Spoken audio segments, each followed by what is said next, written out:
وَهُوَ الَّذِي يَقْبَلُ التَّوْبَةَ عَنْ عِبَادِهِ، اور وہی ہے کہ جو اپنے بندوں سے توبہ کو قبول فرماتا ہے، وَيَعْفُو عَنِ السَّيِّئَاتِ، اور ان کی بہت سی برائیوں سے عفو درگزر سے بھی کام لیتا ہے بہت سی برائیوں کے بارے میں، وَيَعْلَمُ مَا تَفْعَلُونَ، اور جو کچھ تم کرتے ہو وہ اس کے علم میں ہے، وَيَسْتَجِيبُ الَّذِينَ آمَنُوا وَعَمِلُوا الصَّالِحَاتِ وَيَزِيدُهُم مِّن فَضْلِهِ، اور جو لوگ ایمان لائے ہوں اور ایمان ان کے ساتھ نیک عمل کر رہے ہوں ان کی وہ دعائیں سنتا ہے، قبول فرماتا ہے، اور انہیں اپنے فضل سے اور دیتا ہے، مزید ان کے اندر ان کے ایمان اور اعمال کے اندر ترقی فرماتا ہے۔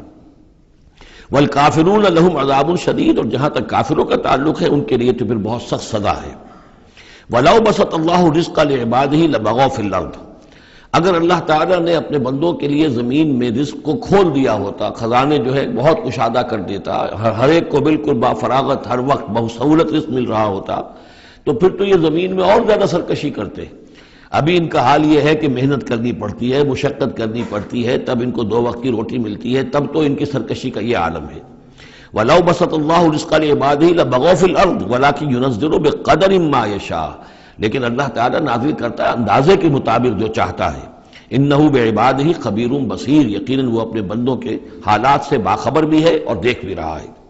وَهُوَ الَّذِي يُنَزِّلُ الْغَيْثَ، اور وہی ہے کہ جو بارش برساتا ہے، من بعد ما قنطوا، جبکہ وہ مایوس ہو چکے ہوتے ہیں، یعنی موسم گزر رہا ہے اور بارش نہیں ہوئی ہے تو دلوں کے اوپر جو ہے مایوسی کے سائے گہرے ہوتے جا رہے ہیں، لیکن اچانک پھر اللہ تعالیٰ بارش برسا دیتا ہے۔ وَهُوَ الَّذِي يُنَزِّلُ الْغَيْثَ مِن بَعْدِ مَا قَنَطُوا وَيَنشُرُ رَحْمَتَهُ، اور بارش کے برسنے سے پھر اس کی رحمت جو ہے وہ پھیل جاتی ہے، عام ہو جاتی ہے، اس کا بستر بچھ جاتا ہے۔ وَهُوَ الْوَلِيُّ الْحَمِيدُ، اور یقیناً وہی ہے کہ جو پشت پناہ ہے، مددگار ہے، حامی ہے، اور اپنی ذات میں ستودہ صفات ہے، اسے کسی حمد کی حاجت نہیں ہے۔ وَمِنْ آیَاتِهِ خَلْقُ السَّمَاوَاتِ وَالْأَرْضِ، اور اس کی نشانیوں میں سے ہے آسمان اور زمین کی تخلیق۔ وَمَا بَثَّ فِيهِمَا مِن دَابَّةٍ، اور یہ کہ ان دونوں میں جو اس نے جاندار پھیلا دیے ہیں۔ ظاہر بات ہے کہ آسمانوں میں فرشتے ہیں، زمین میں آپ کو معلوم ہے حیوانات ہیں، حشرات الارض ہیں، طرح طرح کے جاندار ہیں، اور پھر انسان ہیں۔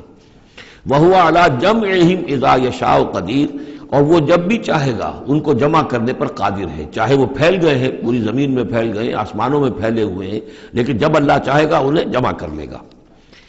وَمَا أَصَابَكُم مِّن مُّصِيبَةٍ فَبِمَا كَسَبَتْ أَيْدِيكُمْ، اور تم پر جو کوئی بھی مصیبت آتی ہے تو در حقیقت وہ تمہارے اپنے ہاتھوں کے کرتوتوں کی وجہ سے۔ وَيَعْفُو عَن كَثِيرٍ، اور بہت سے تمہاری جو خطائیں ہیں ان سے تو اللہ تعالیٰ عفو کرتا رہتا ہے، معاف کرتا رہتا ہے، تمام غلطیوں پر نہیں پکڑتا، البتہ کچھ غلطیوں کے اوپر اس کا خمیازہ کچھ تھوڑا بہت تمہیں اس دنیا میں بھی دکھا دیتا ہے۔ وَمَا أَنتُم بِمُعْجِزِينَ فِي الْأَرْضِ، اور تم اللہ تعالیٰ کو نہ تو زمین کے اندر ہرا سکتے ہو، شکست دے سکتے ہو، اور گویا کہ یہاں پر مخفف معنی ہے وَلَا فِي السَّمَاءِ، جس طرح کہ اس سے پہلے آ بھی چکا ایک مقام پر، نہ آسمان میں، یعنی یہ کہ اللہ تعالیٰ کی مشیت کو کوئی شخص جو ہے اس کو شکست نہیں دے سکتا، اس کی اپنی تدبیر ہے، وہ فعال لما یرید ہے، جو ارادہ کر لیتا ہے کر گزرتا ہے۔ وما لکم من دون اللہ من ولی ولا نصیر، اور نہیں ہے تمہارے لیے اللہ کے سوا کوئی ولی اور نہ مددگار۔ ومن آیاتہ الجوار فی البحر کالعلام، اور اس کی نشانیوں میں سے وہ جہاز بھی ہیں جو چلتے ہیں دریاؤں میں اور سمندر میں، اور ایسے ہیں جیسے پہاڑ ایسے جہاز، بڑے بڑے جہاز۔ ان یشاء یسکن الریح، اگر اللہ چاہے تو وہ ہوا کو کھڑا کر دے، ہوا کو ساکن کر دے، اس لیے کہ ظاہر بات ہے یہ بادبانی جہاز ہوتے تھے جو چلتے تھے اور ہوا ہی انہیں لے کر چلتی تھی۔ ان یشاء یسکن الریح، اگر اللہ چاہے تو وہ ہوا جو ہے ساکن ہو جائے، فیظللن رواکد علی ظہرہ، تو پھر وہ کھڑے کے کھڑے رہ جائیں گے سمندر کی پیٹھ پر، یعنی سمندر کے جو ہے پانی کی سطح پر وہ کھڑے رہ جائیں گے۔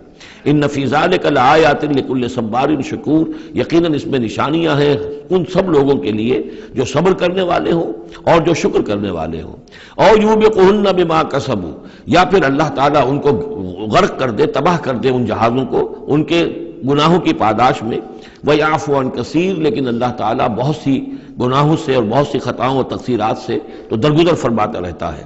وَيَعْلَمَ الَّذِينَ يُجَادِلُونَ فِي آيَاتِنَا مَا لَهُم مِّن مَّحِيصٍ، اور تاکہ انسان جان لے کہ جو ہماری آیات میں جو جھگڑا کر رہے ہیں، کٹ حجتیاں کر رہے ہیں، کہ ان کے لیے بھاگنے کی کوئی جگہ نہیں ہے۔ یہ مضامین جو آئے ہیں سورہ مبارکہ میں، وہ جو عام مکی صورتوں کے مضامین ہیں، وہی رد و قضا، وہی ان کے ساتھ گفتگو مشرکین کے ساتھ، کفار کے ساتھ۔ لیکن اب اس صورت کا اقامت دین، جو اس کا جو اصل جو ایکسس ہے، اس کا جو عمود ہے، اس کے اعتبار سے دوسرا نہایت اہم مقام اب آ رہا ہے، 8 آیات ہیں۔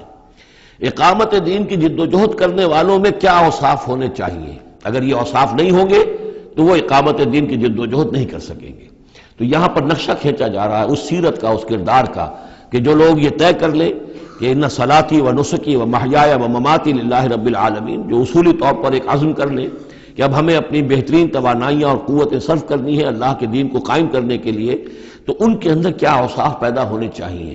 وہ جو علامہ اقبال کا ایک بڑا سادہ سا شعر ہے، ہو صداقت کے لیے جس دل میں مرنے کی تڑپ، پہلے اپنے پیکرے خاکی میں جاں پیدا کرے۔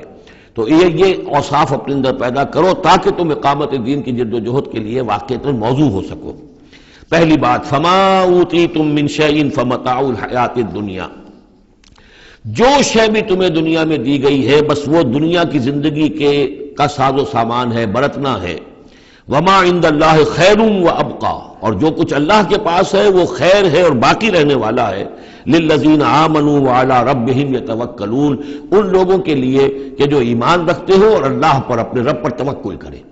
یعنی پہلی بات یہ کہ دنیا و ما فیہا سے ان کا قلبی تعلق جو ہے وہ اس طرح کا ہو جائے کہ اس کی کوئی اہمیت اور وقت ان کے دل میں نہ رہے، اور انہیں یقین ہو جائے کہ اصل میں ہمارا مطلوب آخرت ہے، ہمیں جو چاہیے وہ آخرت ہے، اور اس کی طلب ان کے دل کے اندر راسخ ہو چکی ہو۔ جب تک یہ بے رغبتی نہیں ہوگی دنیا سے، اگر کہیں بھی یہ دنیا کی محبت جو ہے کہیں وہ لگی ہوئی ہے، پھانس آپ کے دل میں چبھی ہوئی ہے، تو ہو سکتا ہے کہ وہ کہیں اڑنگا لگائے گی اور آپ جو ہے اپنے خیال میں تو بڑی ترقی کر رہے ہیں اقامت دین کی جد و جہد میں، لیکن کہیں وہ ایسی اڑنگا لگائے گی کہ اوندھے منہ نیچے گریں گے۔ پہلا فیصلہ یہ ہے کہ آدمی طے کر لے کہ میں طالب آخرت ہوں یا طالب دنیا ہوں، اور نمبر 2 یہ کہ توکل اللہ پر۔ یہ دو ایک آیت کے اندر یہ 2 شرطیں آئی۔ اب آگے چلیے، والذین یجتنبون کبائر الاسم والفواحش، اور وہ لوگ کہ جو اجتناب کرتے رہیں بڑے بڑے گناہوں سے اور بے حیائی کے کاموں سے۔ ظاہر بات ہے کہ اپنی سیرت کو ان چیزوں سے اگر پاک نہیں کریں گے تو اس قدم میں، اس میدان میں آگے نہیں بڑھ سکتے۔ لیکن یہاں دوبارہ نوٹ کر لیجئے کہ یہی مضمون سورہ نساء میں آ چکا ہے، ان تجتنبوا کبائر ما تنہون عنہ نکفر عنکم سیئاتکم وندخلکم مدخلا کریما۔ دوسری مرتبہ اب یہاں آ گیا ہے، یعنی یہ کہ اقامت دین کے جو جد و جہد کرنے والے ہوں انہیں کبائر کے بارے میں اصل میں زیادہ حساس ہونا چاہیے۔ صغائر کے معاملے میں جس قدر زیادہ حساس ہم ہو گئے ہیں وہ اصل میں ایک بالکل غلط رخ ہے۔ صغائر کے بارے میں کم اور کبائر کے بارے میں ہو اصل۔ صغائر تو از خود بھی ان الحسنات یذهبن السیئات، جو نیکیاں ہم کرتے ہیں اس سے خود بخود بھی وہ ایسے صغیرہ گناہ جو ہے معاف ہوتے چلے جاتے ہیں، لیکن ہو جاتا ہے الٹا برعکس ہو جاتا ہے معاملہ کہ ایک آدمی ان چیزوں میں تو بہت ہی جزرس ہو جائے اور بہت ہی باریک بین ہو جائے، لیکن جو حضرت مسیح کے الفاظ ہیں کہ مچھر تو چھانتے ہو اور سموچے اونٹ نکل جاتے ہو، یہ صورتحال جو ہے یہ بڑی ہی یوں سمجھیے کہ پیتھولوجیکل کنڈیشن ہے، یہ بیماری کی صورت ہے۔ یہ ہے کہ بڑے بڑے گناہوں سے اپنے آپ کو پاک کرو اور فواحش سے اور بے حیائی سے۔ وَإِذَا مَا غَضِبُوا هُمْ يَغْفِرُونَ، اور یہ کہ اگر کبھی کہیں غصہ آ جائے، جیسا کہ ہم پڑھ چکے ہیں سورہ حمیم سجدہ میں بھی کہ وَإِمَّا يَنزَغَنَّكَ مِنَ الشَّيْطَانِ نَزْغٌ، وہ اگر شیطان کی کوئی چھوٹ لگنے ہی لگے تو فوراً اللہ کی پناہ طلب کرو۔ وَإِذَا مَا غَضِبُوا هُمْ يَغْفِرُونَ، جب انہیں غصہ آتا ہے تو اس غصے کو ڈھانپ دیتے ہیں، غصے کو پی جاتے ہیں۔ غفر کے معنی ڈھانپ دینا ہے، ویسے اس کے جو عام ترجمہ ہے معاف کر دیتے ہیں، بجائے اس کے کہ غصے میں کسی پر حملہ کریں اور کسی سے انتقام لیں، بلکہ اس کے اندر عفو کی صورت ہو جب غصہ آئے۔ ایک ہے سوچ سمجھ کر کوئی اقدام کرنا ہے، کوئی آپ نے چیلنج کرنا ہے کسی باطل کو اور اس میں کوئی آگے بڑھ کر آپ کو اقدام کرنا ہے، وہ اور بات ہے۔ ایک ہے کہ غصے میں آ کر کوئی اقدام کیا جائے، وَإِذَا مَا غَضِبُوا هُمْ يَغْفِرُونَ، تو وہ معاف کر دیتے ہیں، یا یوں کہیے غصے کو پی جاتے ہیں، یعنی غصے کے اوپر وہ پردہ ڈال دیتے ہیں۔ غفر جو ہے مغفر کہلاتا ہے خود، کہ جو سر کو ڈھانپ لیتا ہے تاکہ تلوار کا وار اگر سر پر آئے تو سر بچ جائے اور خود اس کو روک لے، تو مغفر، غفر کے معنی ڈھانپ دینا، گناہ کو ڈھانپ لینے والی شے ہے اللہ کی مغفرت۔ اسی طریقے پر یہ کہ وہ غصے کو پی جانے والا، وَالْكَاظِمِينَ الْغَيْظَ، یہ ہم پڑھ چکے ہیں سورہ آل عمران میں۔ نمبر آگے چلیے، وَالَّذِينَ اسْتَجَابُوا لِرَبِّهِمْ، اور وہ لوگ کہ جنہوں نے اپنے رب کی پکار پر لبیک کہا۔ وہ پکار کون سی ہے؟